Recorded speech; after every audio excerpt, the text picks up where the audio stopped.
Welcome everyone as we prepare for Shabbos Parashat Chukat. The pasuk tells us very innocently, "Kol kli patuach asher ein bo yisomid pasel alav tamei hu."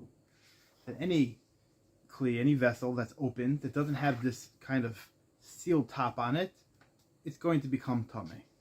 So we're just talking about that the laws of tum and tara, of things that are pure and impure, from a dead body, which is the most unpure thing that there is, that if you have a certain type of earthenware vessel, as Rashi and the Rambam explain, that it doesn't become tummy from the outside.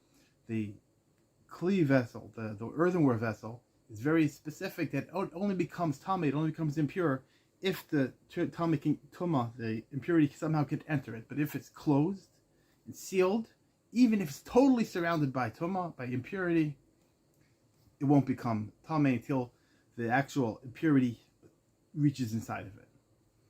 So nowadays we don't really deal so much with tuma and tara, with impurity. We don't have a paraduma. But the Baal Shem Kodesh teaches us that every single pasuk has a practical application nowadays. There's a lesson to be learned from this. So I think that the possibility might be that, look at the name of the vessel itself. It's a kli adama that's made out of earth. Man's name is Adam because he's made from earth.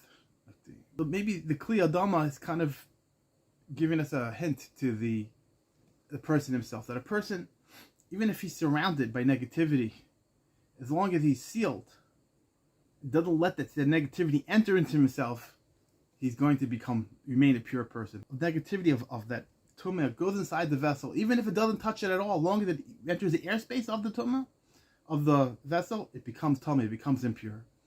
And that's specific only to the earthenware keli. But if it's sealed, nothing can come in. Just the fact that the negativity enters the airspace, even if it doesn't touch it, it's already absorbed into the earthenware vessel. It's exceedingly difficult to remove it. And that's the lesson, that we have to keep the negativity away, totally outside. We can't let it enter into ourselves at all. Even if it touches us and it comes into contact with us, but if we push that away, so that's not the negativity, we're not going to let that enter into our lives. That's not going to come into us. It's going to remain external. We can remain pure, we can remain upbeat, we can remain positive.